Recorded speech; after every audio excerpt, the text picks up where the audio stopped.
yung bulaklak ko dito, guys. Ayan, ang ganda niya. Ayan, nag-iisa lang siya, guys.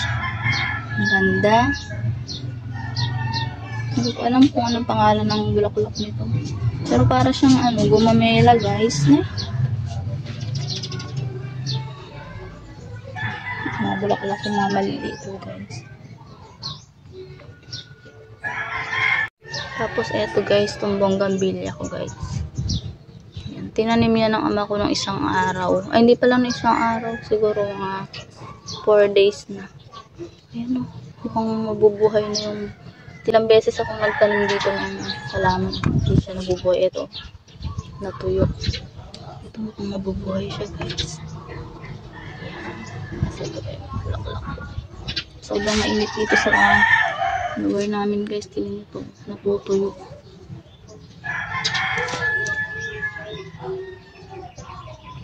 Pero ito talaga ang gusto ko, guys. Ang ganda niya, oh. Kulay siya, yellow orange siya. Ganda, oh.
Morning guys, samahan niyo po ako magluto.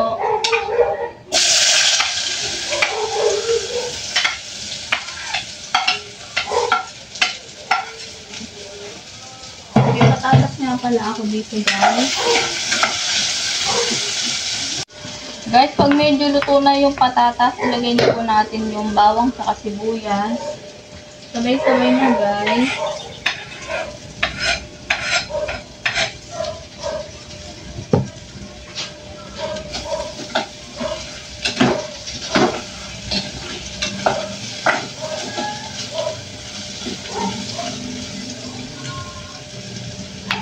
Tapos, sunod na po natin tong corned beef.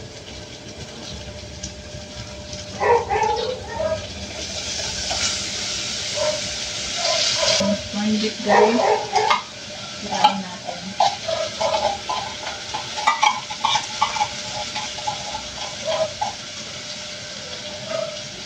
Pag wala na akong maisip na uulam namin guys, eto na lang yung binibili ko corn beef. Gusto ng mga anak ko guys. Lalagyan ng patatas tapos may sabaw. Guys, lagay tayo ng asin at tubig. Ayan, lagyan natin ng tubig para sa sabaw.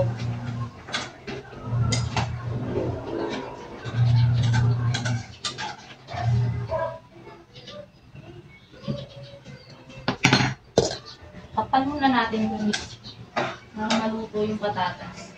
Para lumambot-mabot yung patatas. At ayan na po guys. Luto na po ang ginisang corn beef na may patatas. May sabaw-sabaw siya guys. Kasi gusto yan ng mga anak ko yung may sabaw. Salamat sa inyong panonood.